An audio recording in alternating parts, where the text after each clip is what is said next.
गरीब वर्सेस अमीर का कन्या पूजन। स्वाति और रेखा नाम की दो सहेली थी।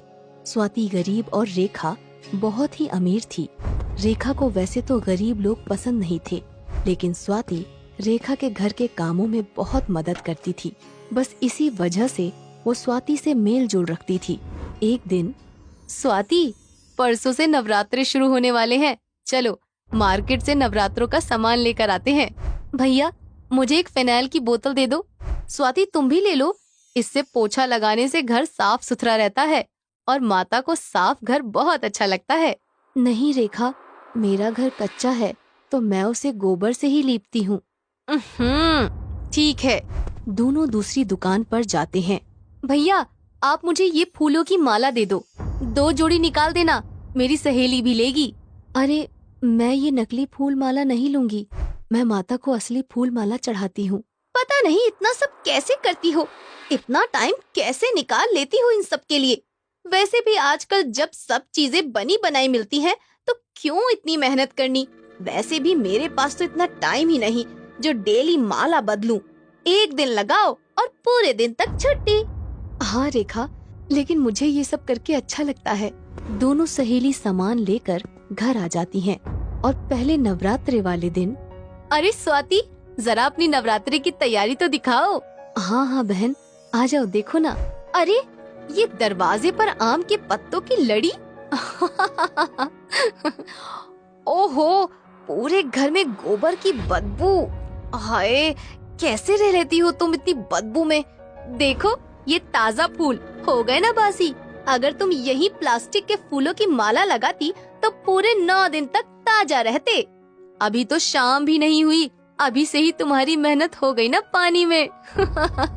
लेकिन उन प्लास्टिक के फूलों में से सुगंध तो नहीं आती ना, जो माँ को मनमोहक लगती है।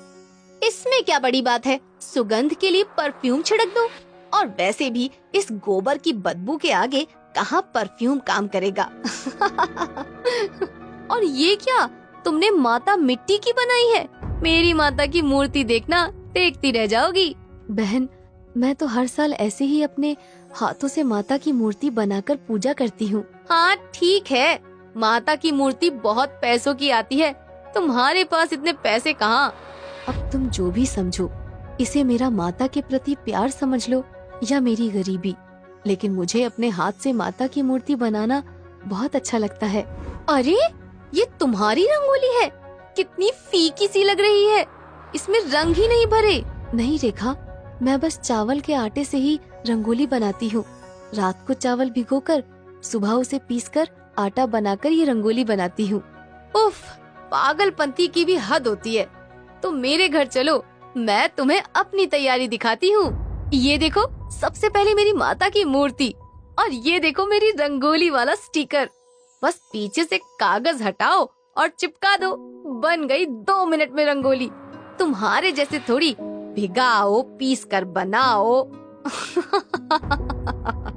ऐसे ही छठे नवरात्रे को रेखा स्वाति के घर जाती है।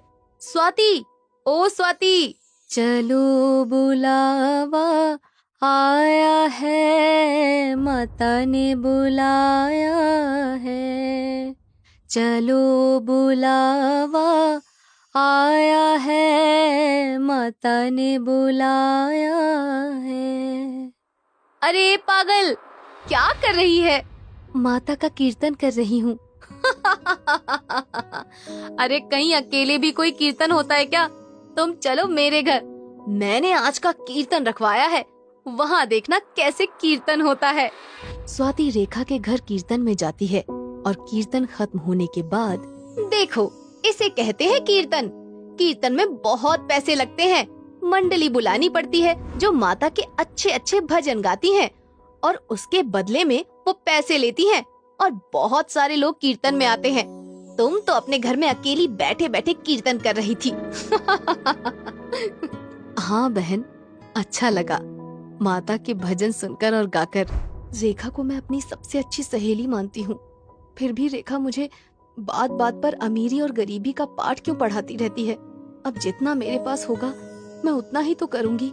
मन में श्रद्धा होनी चाहिए, पैसे से क्या होता है।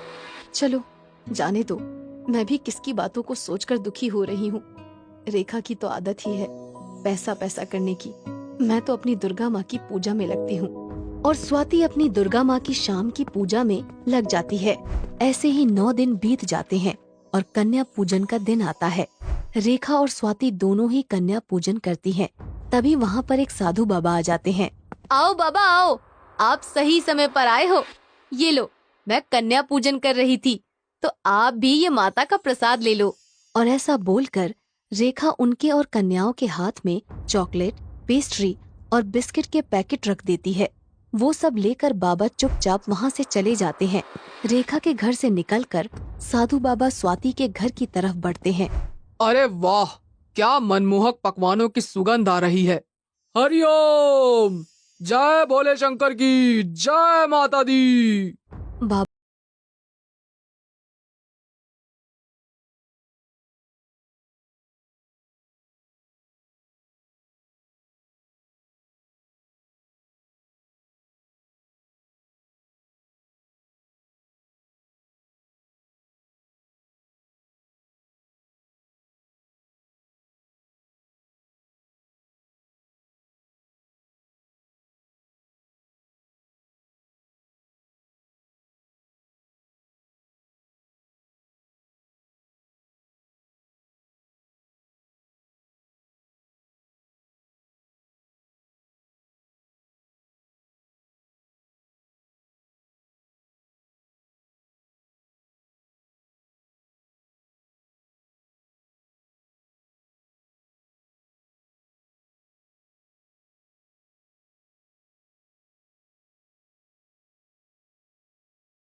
से देखते हैं।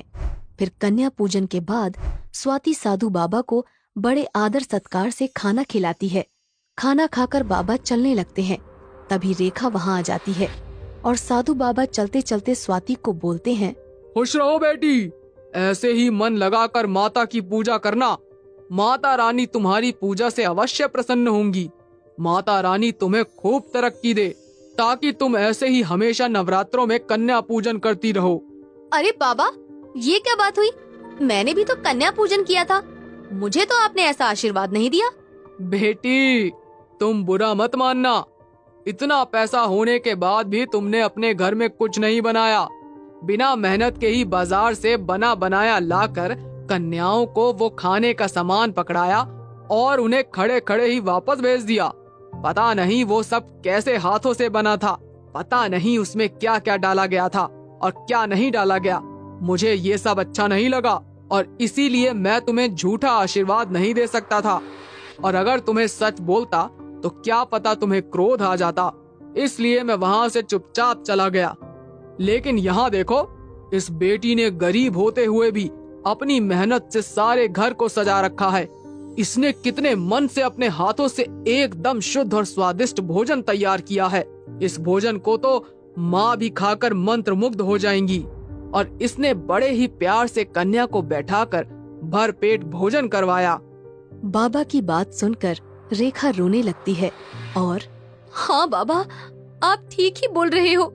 आज मेरी आंखें खुल गई। असली कन्या पूजन तो मेरी सहेली स्वाति ने किया है। आगे से मैं भी ऐसे ही कन्या पूजन करूंगी।